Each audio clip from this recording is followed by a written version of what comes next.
네, 글로벌 웰신센터입니다. 이번에도 5가지 뉴스들 함께 준비가 되어 있는데요. CPI가 발표가 됐습니다. 간밤에 발표가 됐던 CPI 지수부터 함께 살펴보시죠.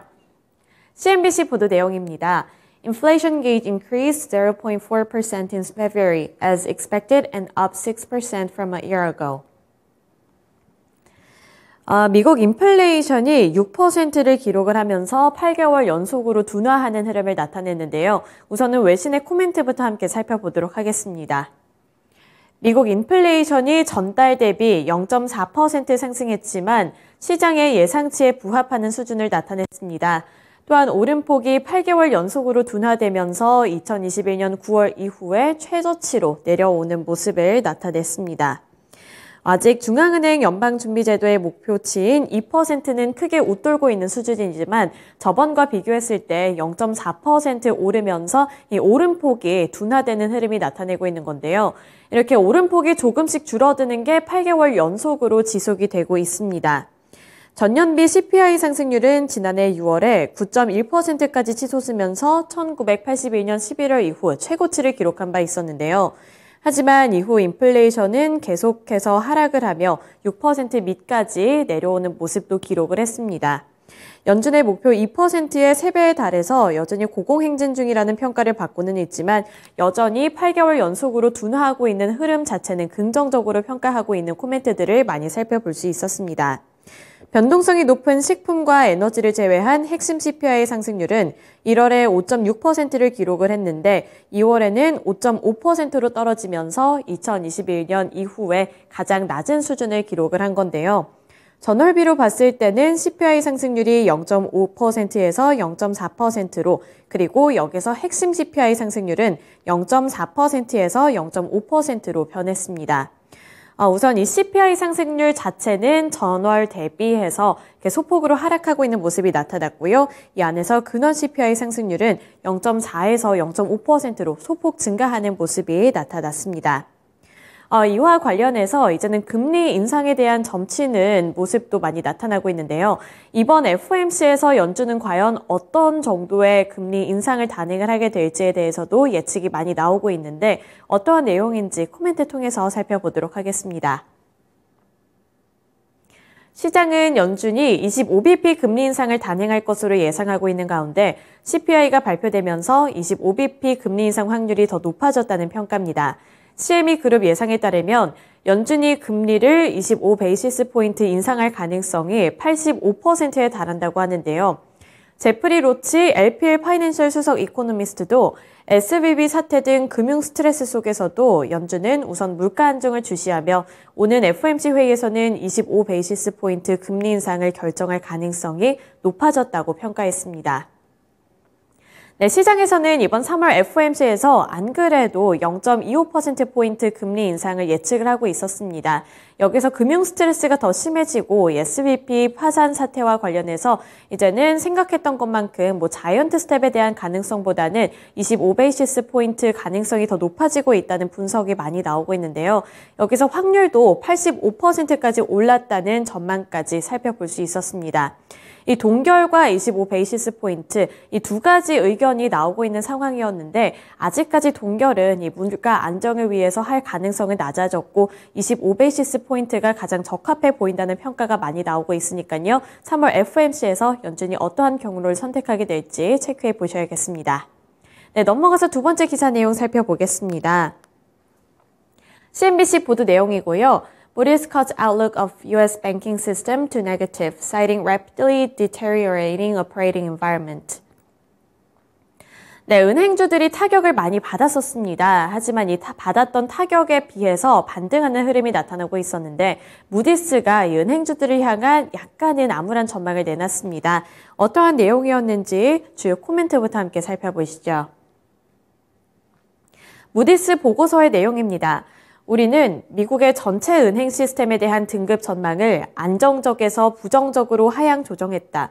SVB, 실버게이트, 시그니처 은행 등에서 벌어진 예금 인출 사태와 이들 은행의 파산 여파로 경영 환경이 급격하게 악화되고 있다는 점을 반영한 것이다. 라는 무디스 보고서 내용을 살펴볼 수 있었습니다.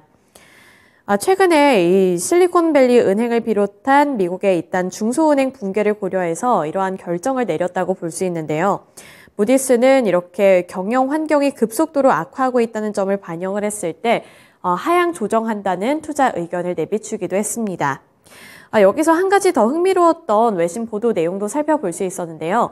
바로 월가의 귀재로 불리고 있는 이 워렌 버핏은 이미 지난해에 지역은행 지분을 미리 처분해서 피해를 줄였다는 소식까지 살펴볼 수 있었습니다.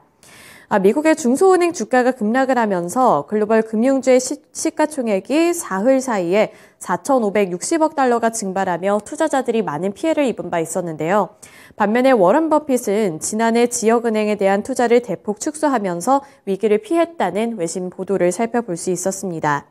월스트리트 저널은 버크셔 해서웨이가 지난해 4분기 지역은행에 대한 투자를 줄인 것은 주목할 만한 움직임 중 하나라며 SVB 파산이 금융주를 소란스럽게 만든 것을 감안했을 때 버크셔 해서웨이의 움직임은 시의적절했다고 평가하기도 했습니다.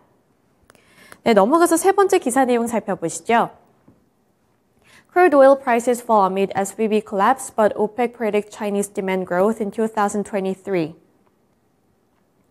네, 국제 유가의 가격이 하락을 했습니다. 하지만 오펙에서는 중국의 리오프닝 효과를 눈여겨보면서 앞으로의 전망이 그렇게 우울하지만은 않다고 평가를 했는데요.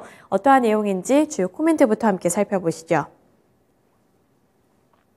석유 수출기구 오펙이 원유 수요의 불안정성에도 불구하고 올해 중국의 원유 수요가 많아질 것이라며 전체적인 세계 수요가 안정적일 것으로 내다봤습니다. 오펙이 발표한 원래 보고서에 따르면 올해 중국의 원유 수요는 지난해보다 하루 71만 배럴이 증가할 것으로 예상된다고 전해왔습니다. 앞서 오펙은 지난 2월 보고서에서는 올해 중국의 원유 수요가 59만 bpd 증가할 것으로 예상을 했는데 이때 수치와 비교했을 때 현재는 71까지 올라갔습니다. 71만 bpd 증가할 것으로 예상을 하면서 앞으로의 전망을 긍정적으로 평가했는데요. 그러면서도 이 금리와 각국의 부채 수준의 급격한 상승은 상당한 부정적인 파급 효과를 낳을 수 있고 글로벌 성장 동력에 부정적인 영향을 미친다는 점은 우려를 했습니다. 이런 우려감도 반드시 존재를 하고는 있지만 여기서 중국의 역할이 더 커지면서 중국에 기대해 볼 만한 역할도 크다고 평가를 했는데요. 앞으로 어떻게 될지 함께 눈여겨보시면서 가격까지 체크해 보셔야겠습니다.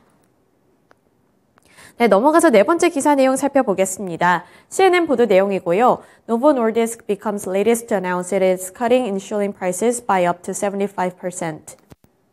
네, 바이든 대통령이 인슐린의 가격을 인하하라는 지시를 내렸는데요. 이로 인해서 이 관련 업계에서는 가격을 줄줄이 인하하고 있습니다. 어떠한 내용인지 헤드라인부터 함께 살펴보시죠. 조 바이든 대통령이 대형 제약사들을 상대로 인슐린 가격을 내리라고 압박하고 있는 가운데 노보노디스크도 결국 가격 인하를 결정했습니다.